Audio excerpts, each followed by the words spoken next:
Até o capítulo 3 de Apocalipse, tem a visão das 7 igrejas da Ásia, aonde Deus envia cartas através, ali, dá aquelas cartas a João, para João enviar as cartas, para que aquelas igrejas possam entender o significado da existência dela, porque quando a igreja não compreende o significado da sua existência, ela perde tempo.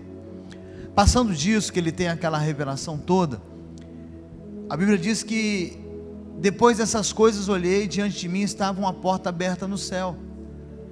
É quase que um arrebatamento ali na doutrina, dos últimos dias, das coisas que irão acontecer. É parte do arrebatamento. Ele é arrebatado, entra no céu, e a voz que eu tinha ouvido no princípio falando comigo sobre a trombeta disse: sobe para cá, ele ia mostrar as coisas que devem acontecer depois dessas coisas. Vamos colocar a partir do verso 5, que é melhor. Do trono saíam relâmpagos. Ele viu um trono, e desse trono saíam relâmpagos, vozes, trovões. Sabe, queridos, olha só, está falando sobre a santidade de Deus, a pessoa de Deus, o Deus que nós servimos.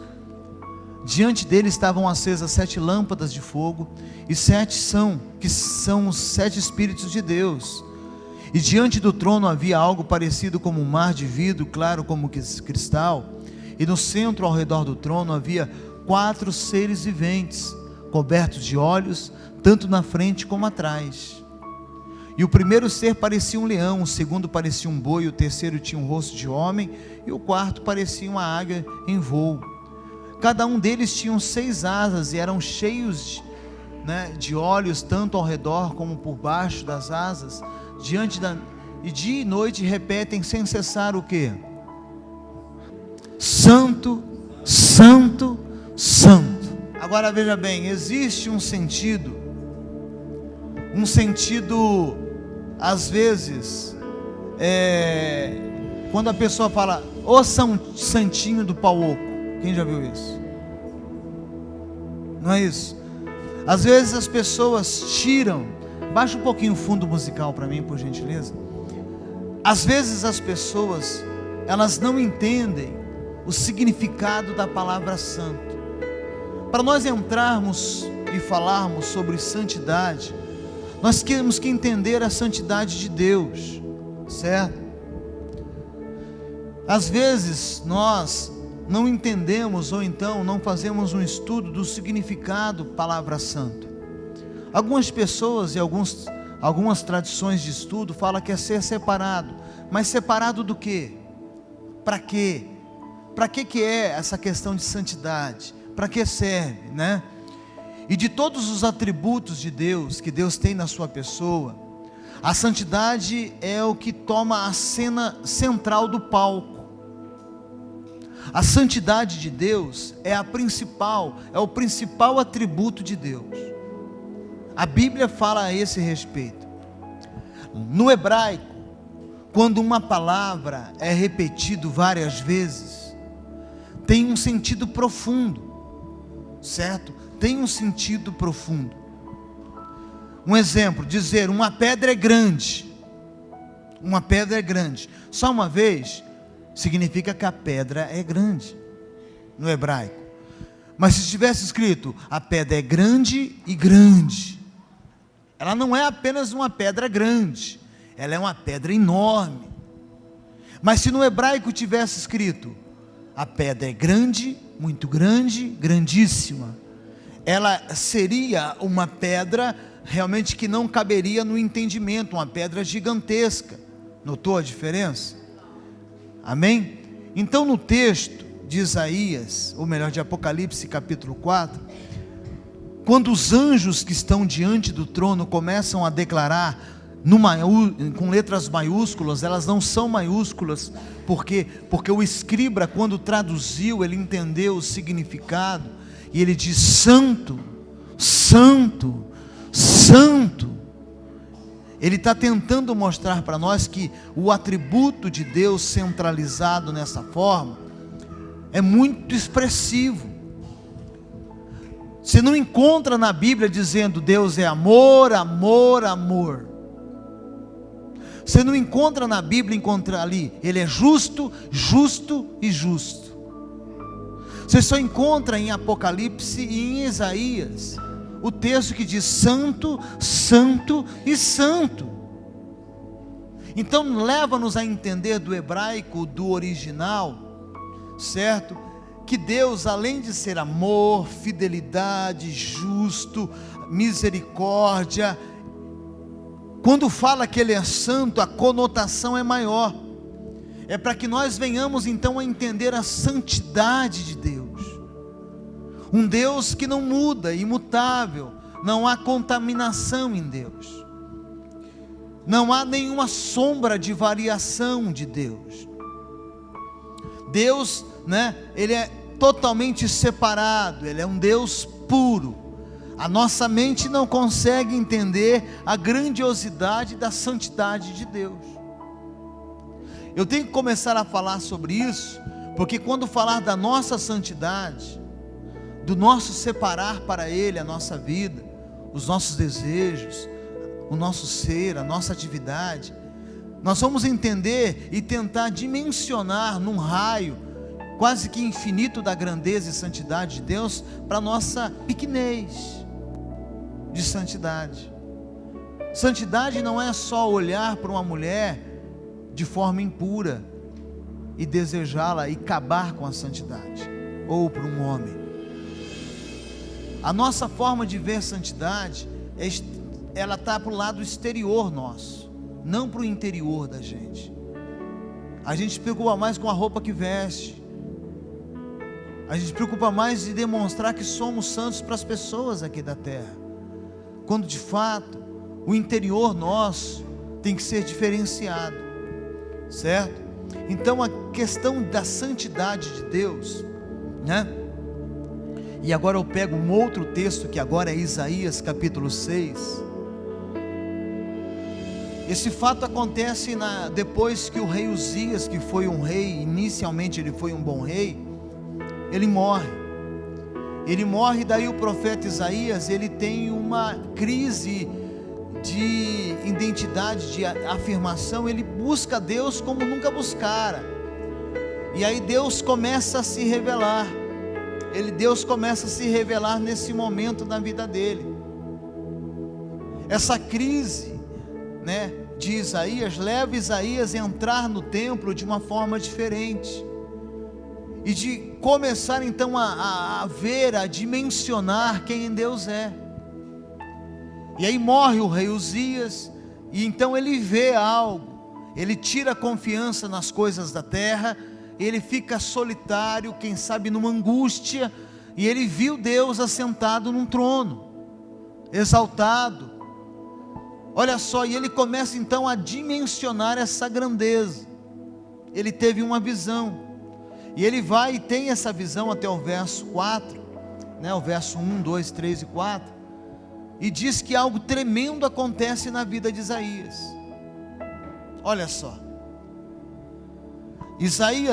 Uzias morre, certo? O texto diz isso, mas Deus estava no trono. Às vezes a nossa vida parece que está descontrolada, Deus continua no trono, Deus continua centralizado no trono, é o que eu encontro nesse texto. E quando ele olha o trono é alto e exaltado, maior, superior do que qualquer outro trono que a gente possa encontrar. E as orlas, apenas as orlas do manto enchiam o templo. Enchia o templo, diz o texto.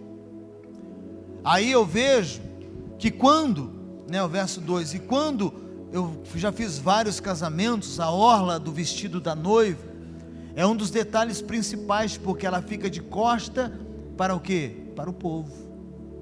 Então ela capricha naquela orla daquele vestido, manto. Então o que acontece? Ele tem esta visão, ele tem esse momento especial, e aí a orla do manto significa realeza, certo? E aí eu vejo que a realeza de Deus supera tudo. Ele está vendo, Isaías está vendo isso, ele está começando a contemplar, e ao redor desse trono tinham anjos, seres, porque ele começa a descrever de uma forma grandiosa, que voavam ali.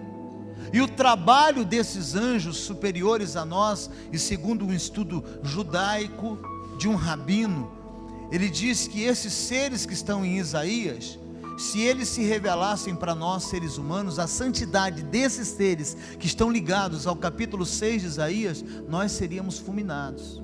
Não é Deus, mas esses seres, que eles estão totalmente dedicados nesse momento à adoração no trono, tanta glória que eles possuem. Lembra de Moisés quando sobe um monte para falar com Deus, o rosto de Moisés, como é que fica? Lembra de Uzá quando toca a arca, ele é fulminado.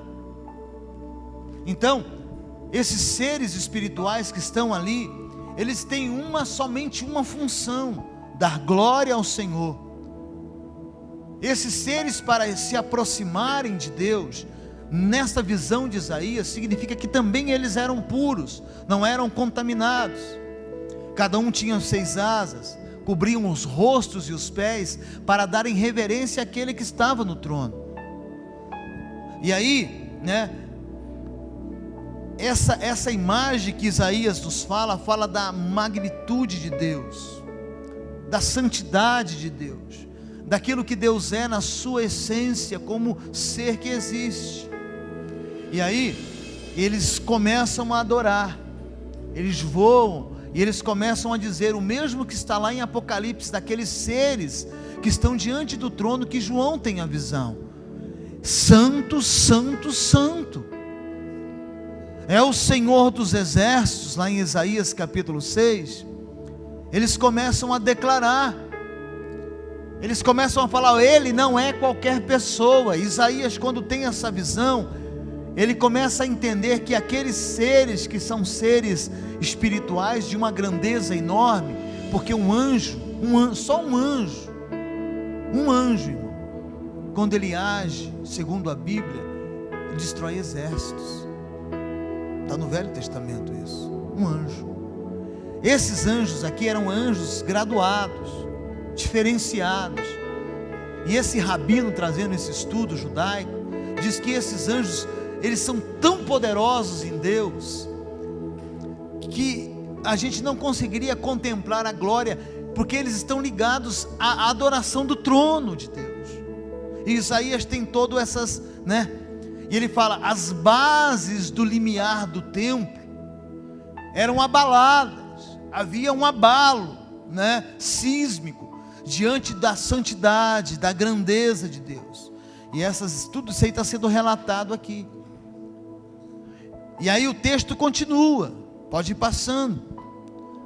Eu estou falando sobre a santidade de Deus, para você entender o que é uma vida separada para Deus, uma vida cheia de Deus. Porque às vezes nós pensamos que trocar de religião resolveu tudo, mas só resolveu a parte exterior, o interior continua do mesmo jeito. Verso 6, até o 6, vamos no 6. Logo um som de serafins voou até mim, trazendo uma brasa viva que havia tirado do altar como Atenais. Porque no verso 5, olha o que acontece, volte 5. Então eu gritei.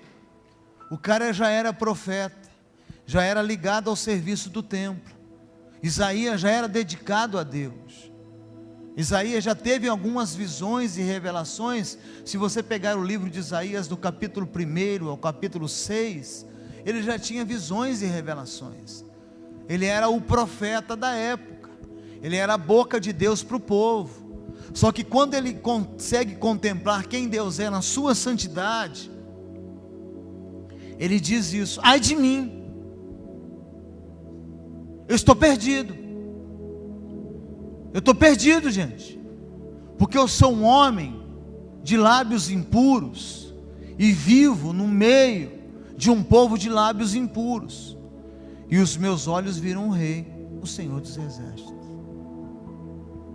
Olha só, ele cai em si como o filho pródigo. O filho pródigo, ele caiu em si. Ele cai em si diante do que ele consegue contemplar. Porque se eu não consigo contemplar quem Deus é, porque a questão maior da igreja é saber quem é Deus. Porque a partir do que eu sei porque, irmão, fé está ligado o quê? A conhecer. Fé não está ligado a conquistar, porque eu só posso ter fé naquilo que eu conheço. Quem está entendendo? Fé está ligada a conhecer Deus. Por isso que muita gente pensa que fé é querer as coisas de Deus. Eu vou fazer uma campanha e vou ter, vou orar e vou ter. Fé está ligada a conhecer Deus. Quando eu conheço Deus, eu me rendo a Ele, eu espero dEle para a minha vida. Quem está entendendo, diga graças a Deus. Aí o profeta grita, ele dá um grito, irmão. Há um desespero no profeta. Há um desespero. Eu estou falando só nessa parte inicial sobre a santidade de Deus. E aí ele começa a revelar, ele fala: olha, eu sou impuro, eu não posso nem estar aqui, ai de mim, eu vou morrer. Os meus olhos viram o que eu nunca tinha visto. Eu já participava, quem sabe eu já servia a ceia, eu já pregava, eu já cantava, eu já tocava, eu já era crente desde menininho, Isaías poderia dizer, mas hoje é diferente. Eu vi algo que os meus olhos estatalaram, ligado à santidade dele. Aí, olha o que acontece no verso seguinte. Logo um dos serafins, que é um anjo, graduado, voou até mim trazendo uma brasa daquele altar, do altar que vem de Deus. E aí no verso 7, com ele tocou a minha boca e disse: veja, isso tocou os seus lábios, por isso a sua culpa será removida e o seu pecado será perdoado. Quer dizer que se não remover pecado, aí eu entendo quando o profeta também diz que as minhas iniquidades fazem separações entre eu e Deus. A iniquidade faz separação. Quem está entendendo, diga amém. Então nessa ideia principal aqui, é de nós olharmos e contemplar a grandeza e a soberania de Deus, e a santidade dele. Deus é santo, santo e santo. Diga amém. Quem está entendendo, diga glória a Deus. Bom, agora eu quero pegar um outro texto que está em Eclesiastes capítulo 10, que parece que não tem nada a ver com o que eu vou ministrar. Parece que não tem nada a ver, mas tem tudo a ver. Eclesiastes 10. Assim como a mosca morta produz mau cheiro e estraga o perfume, também um pouco de insensatez pesa mais do que a sabedoria e a honra. Só até aí. Sabe, queridos, todo mundo gosta de um bom perfume. Quem que gosta de um bom perfume? Eu gosto. E eu gosto daquele perfume que quando você chega ele marca a tua presença. Quem está entendendo? Não é interessante isso? Chegou o fulano, ao cheiro. E Deus, Deus aprecia o perfume do cristão, porque fala lá em Coríntios que nós somos o bom perfume de Cristo. Quando Deus olha para nós, Ele olha para a gente e Ele consegue cheirar algo com as nossas atitudes e com a nossa vida.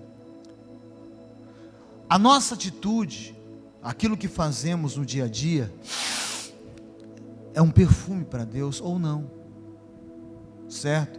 2 Coríntios 2,15. E esse perfume eu considero melhor do que todos os perfumes.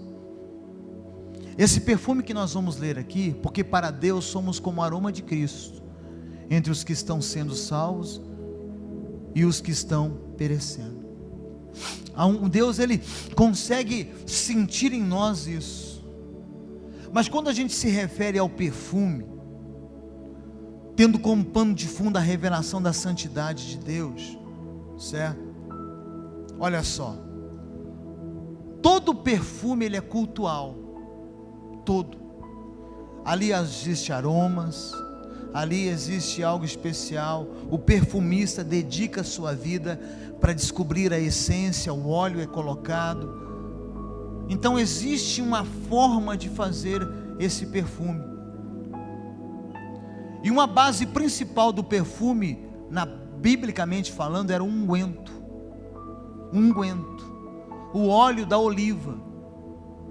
Olha só que coisa interessante. Para haver fixação. O óleo da oliva. Eu estou falando sobre santidade.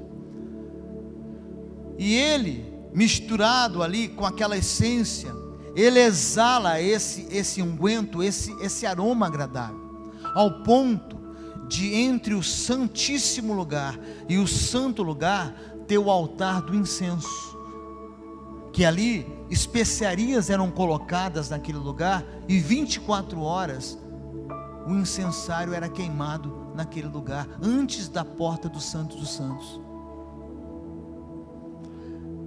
Sabe, queridos, e nesse texto de Eclesiastes 10, diz que o perfumador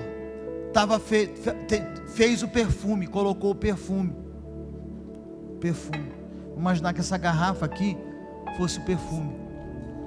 O perfumador fez o perfume, colocou, preparou, pegou um unguento, as especiarias e colocou ali. Só que veio uma mosca, olha lá. E veio uma mosca e entrou dentro do perfume.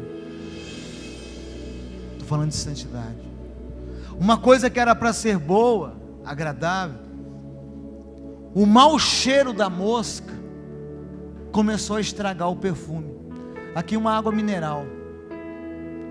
Se eu tivesse nesse rótulo da água mineral 99% de água mineral e 1% de esgoto, você beberia? Cuidado com as coisas pequenas da sua vida, pode acabar com a tua santidade.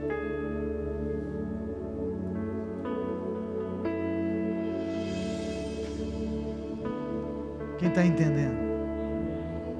Uma mentira que você fala para tua esposa acaba com a santidade sua. Você inventa uma história.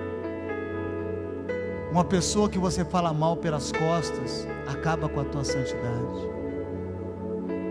Um dízimo que você não entrega no altar do Senhor acaba com a tua santidade. Pode ser uma coisa pequena aos teus olhos, insignificante, uma mosca. Agora a questão é: por que o perfumista deixou sem tampa?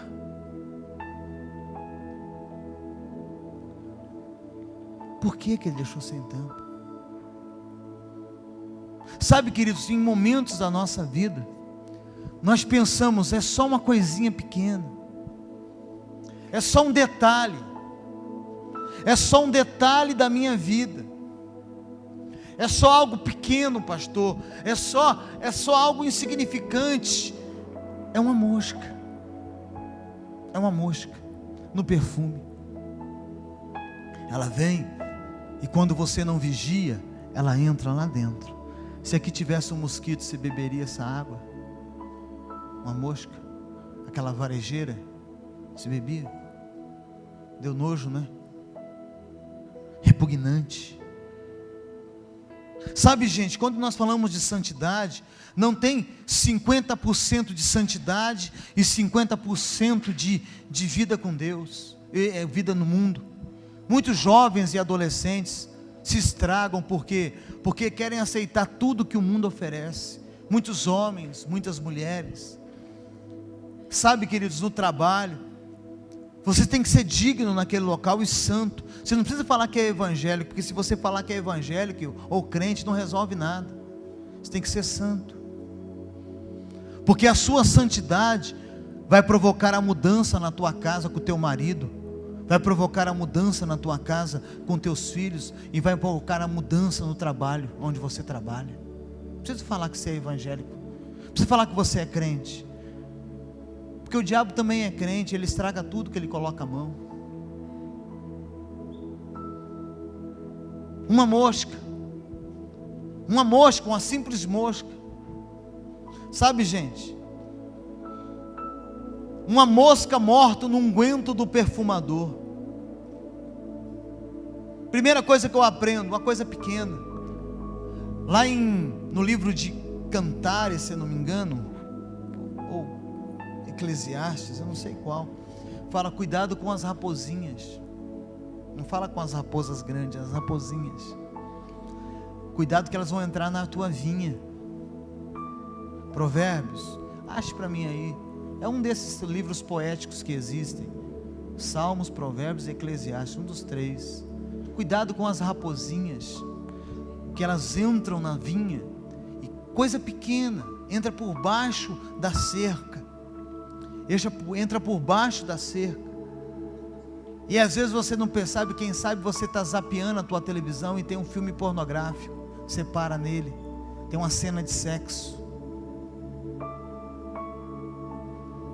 Por que as novelas são índice de audiência lá em cima?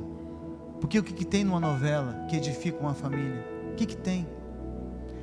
E você não vai para uma célula às vezes por causa de uma novela. Cânticos é cantares, ó. Apanhe para nós as raposas, as raposinhas que estragam as vinhas, pois as nossas vinhas estão floridas. Cantares, Salomão fala, cuidado com as coisas pequenas, porque a sua santidade, querido, se você não preservar, você se afasta de Deus. Coisas simples, pequenas, sabe? Ao invés de falar muito, calar um pouco. Ao invés de julgar, ajudar. Pare de julgar, irmão. Pare de julgar. Porque a pessoa não pensa igual a você, ela está errada. Para. Analisa isso. A sua santidade pode ir embora. A sua vida pode ser destruída. Sabe, queridos, para nós vivermos diante de Deus, em plena comunhão com Ele, é necessário a santidade. Está escrito, sede santos, porque eu sou o santo. Então a primeira coisa que eu vejo aqui é cuidado com as coisas pequenas. A Bíblia diz, Jesus diz, certo? Que muitos espantam o mosquito, mas engolem o camelo. Olha só. Muitos olham o cisco que estão no olho do irmão e não tira a trave que está no seu olho. É santidade. E ele também disse, olha, se um de seus olhos pecar, se é a tua visão que está estragada, arranque os olhos. Sabe, irmão, se nós usássemos isso de uma forma literal, tinha um monte de irmão que tinha que vir cego para a igreja, andar cego por aí, porque não controle as emoções da visão. Achar uma pessoa bonita nunca foi errado. A Bíblia fala da beleza de Salomão, de Davi. A Bíblia fala da beleza de homens e mulheres, a rainha de Sabá. A Bíblia menciona sobre essas questões, mas você desejar no teu íntimo, você que, sem você ter uma aliança com aquela pessoa, seja de noivado, seja de casamento, é errado. A sua santidade pode ir embora. Sabe, eu estou falando aqui de santidade. Eu estou falando aqui de uma vida com Deus, plena, que vai garantir algo de especial na sua vida. Tem muitos crentes que vigiam quanto o adultério. Ele não pratica o adultério, mas ele não consegue fugir da pornografia. Sabe, gente? É muito sério isso. É muito sério. Tem pessoas que é fiel nos dízimos, só que ganha o seu dinheiro fraudulamente, fraudando alguém. É errado. É muito sério isso. Quando eu faço isso, eu tiro a tampa do perfume. Tirando a tampa do perfume, a mosca vem, o diabo vem. Aí ele vem e joga lá dentro aquela mosca, lá de Eclesiastes 10, estraga todo o perfume, ninguém vai comprar, Deus não vai querer mais. Deus não vai querer.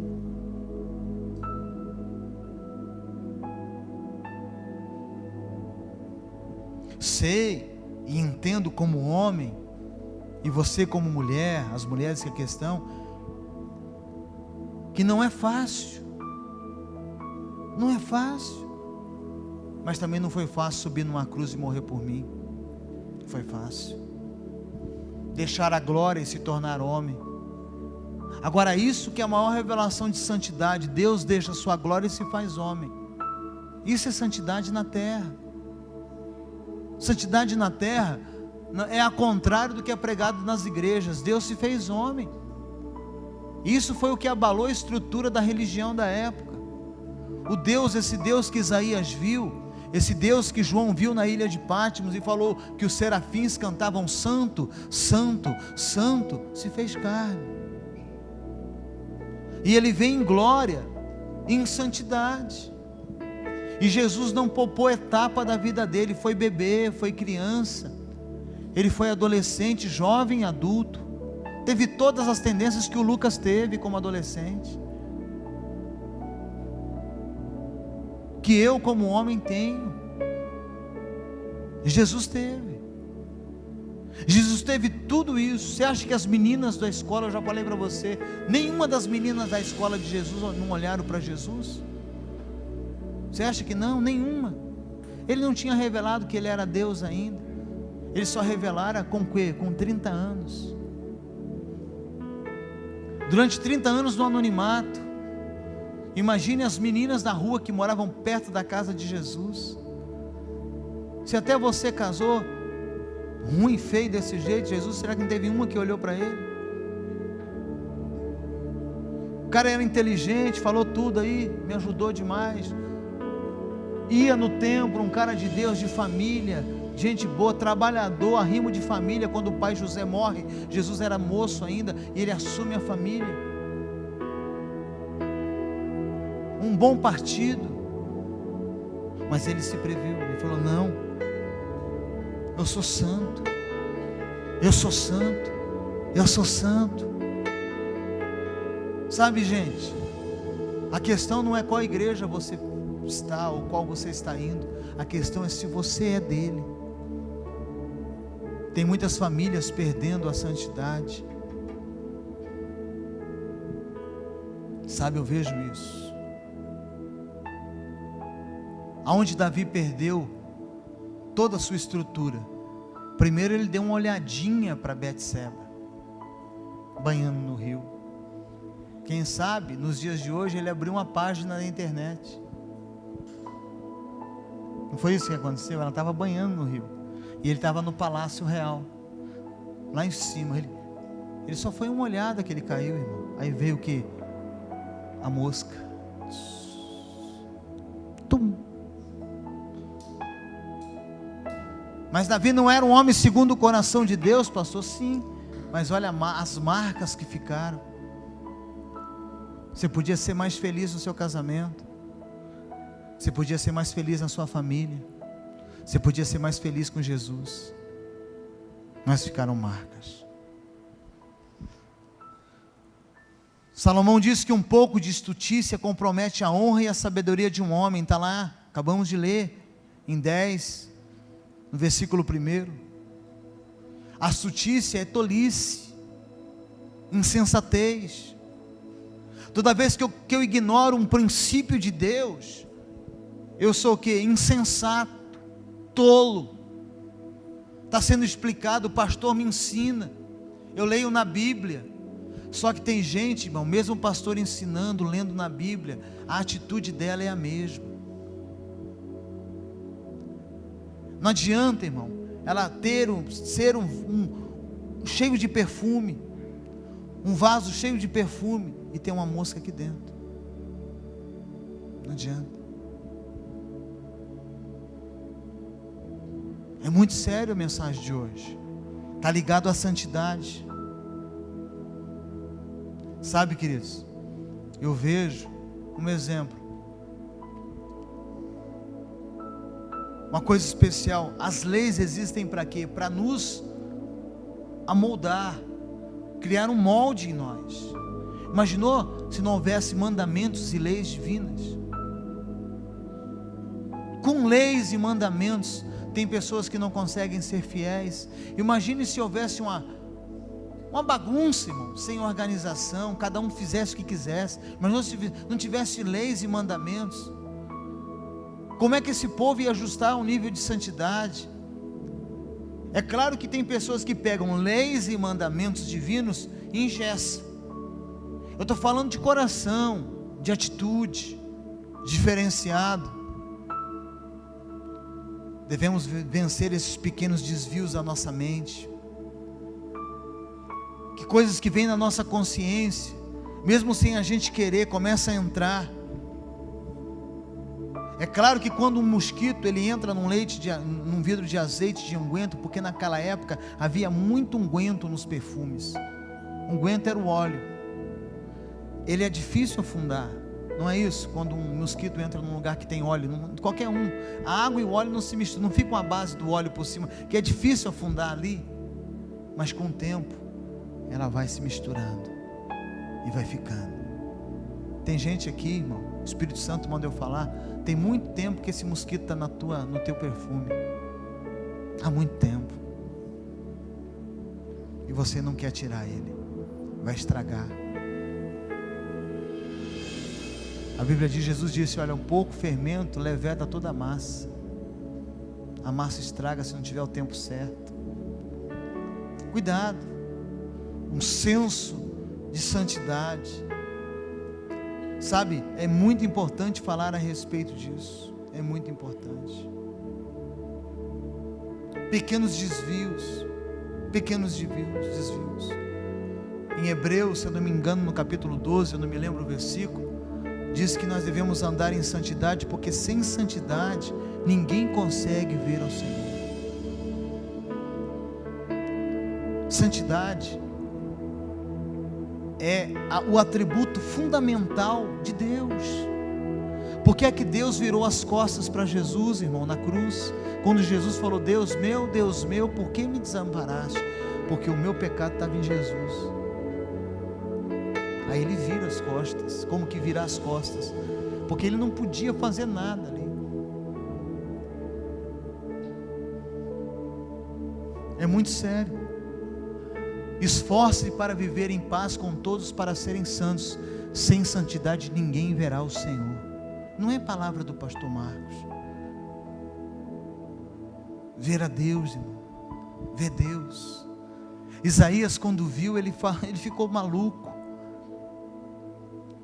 A Bíblia diz lá em Apocalipse, no capítulo 1, que quando João começa a ter a revelação, ele cai como morto, porque é muita glória que será revelada para nós, queridos, a nível de santidade.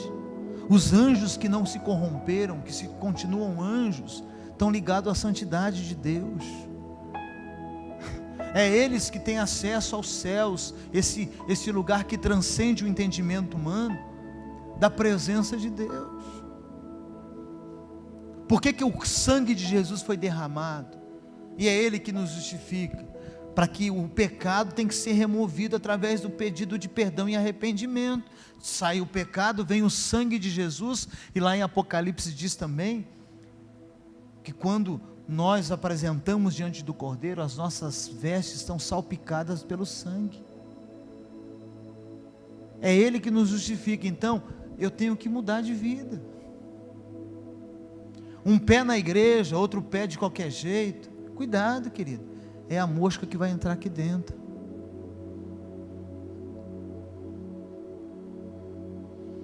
Ser crente meia boca, não dá. Lá em Apocalipse, quando tem uma carta para uma das igrejas, não sei se é Laodiceia, fala, olha, antes você fosse frio, ou você fosse quente.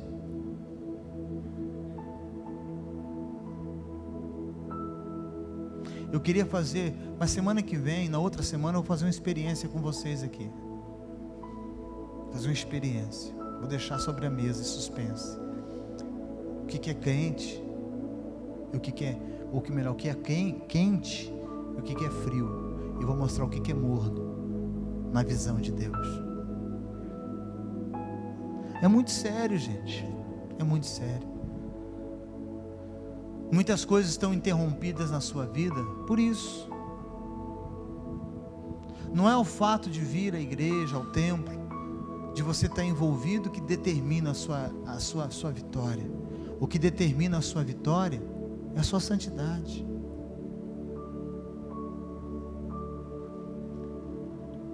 Eu não sei se foi Ezequiel ou Jeremias, agora me falha a memória, que disse que as nossas transgressões fazem separações entre nós e Deus.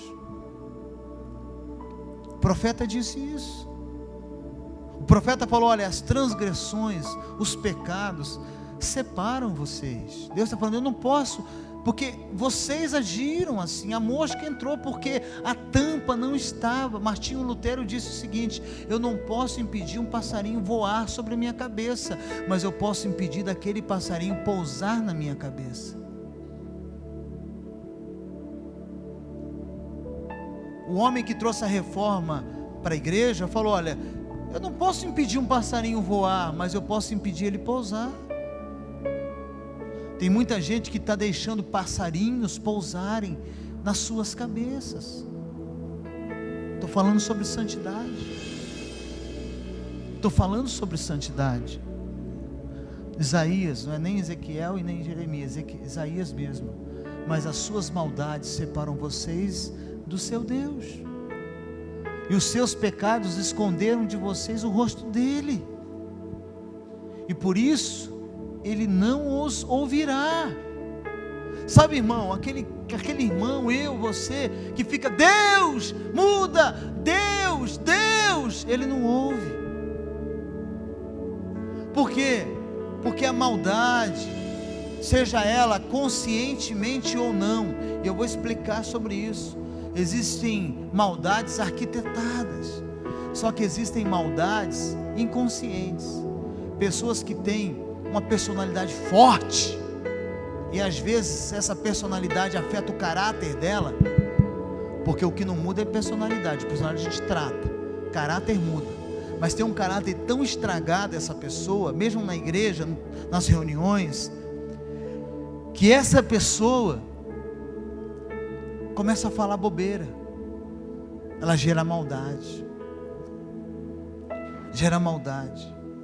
sabe, queridos, quando uma mosca morta mergulha no nosso comportamento, nós estragamos o perfume, certo, da unção de Deus na nossa vida.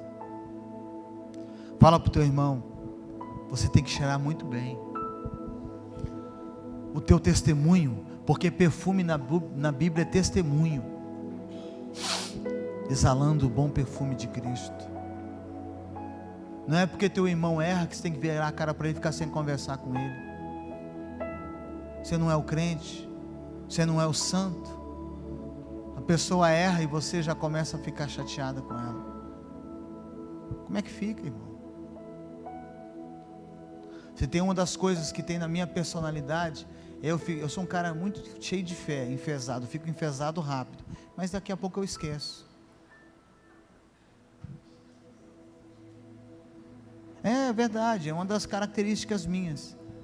Tem coisa que eu nem lembro porque eu fiquei chateado naquele momento, mas já fiquei, aí depois já desfico. É 2 tempos.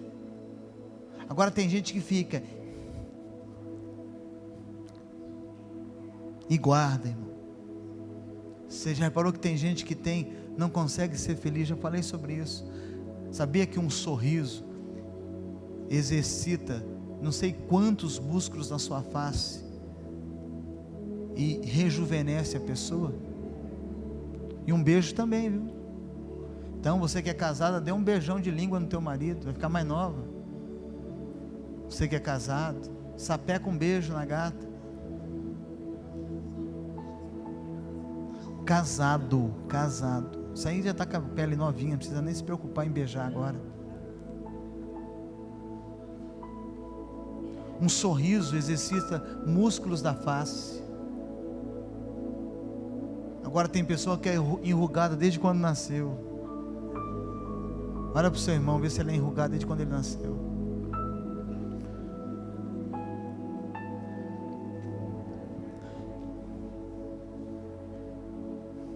Sabe, querido, você é isso aqui, ó, recipiente. Cuidado para não estar destampado. Cuidado para não estar destampado. Sabe o que é o mais difícil? Pessoas que nunca mudam, o comportamento delas são iguais. Sabia que tem gente que vem no culto e não presta atenção no que eu prego? Você sabia disso? Ou não sabia? Verdade. E eu sei quais são as pessoas. Pessoas que começam a prestar atenção e aplicar, elas vão mudando, vão crescendo, vai galgando. Agora tem umas que está estacionada há muito tempo. Cuidado com o mosquito. Ele vai vir, pluc, e vai estragar todo o perfume. Termina essa mensagem para nós ceiarmos, dizendo que sem santidade ninguém verá o Senhor.